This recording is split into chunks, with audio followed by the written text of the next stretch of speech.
The fact that you and I are having this conversation and breathing the free air of Earth is abundant testimony to the fact that they are non-hostile, even if they may not be pleased with our stupidity. Don't get me wrong, I'm not saying that these civilizations are altogether in thrall with what's going on this planet. Who would be? Take a look around. But if they were overtly hostile, it could be over in a nanosecond. Because let me explain to you what the technologies are.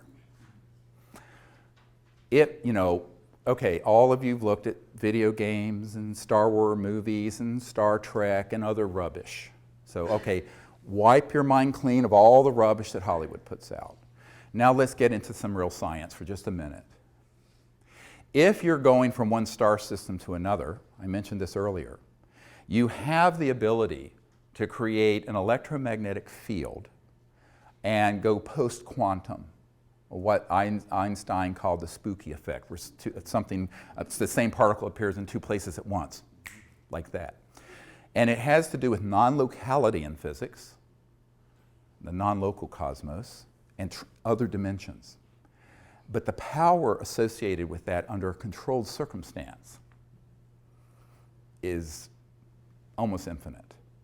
And if you were to take that knowledge and weaponize it, you could take a planet, target it, turn it into a pink mist floating through space instantly.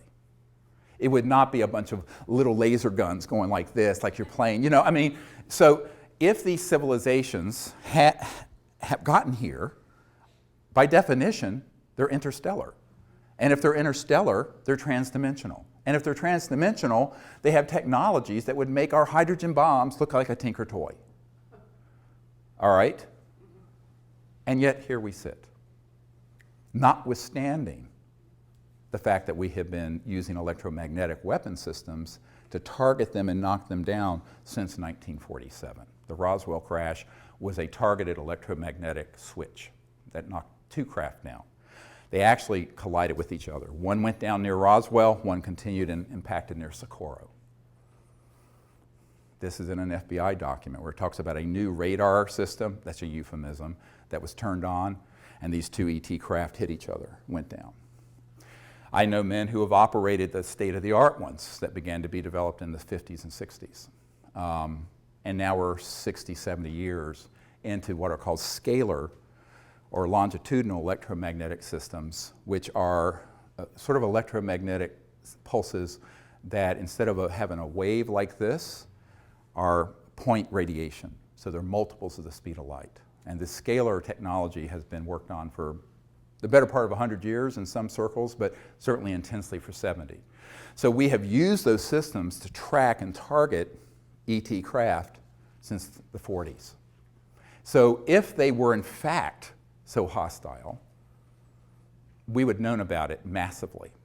Now, it isn't to say that they may have interests that run counter to the dominant paradigm on Earth. But what's the dominant paradigm on Earth? War.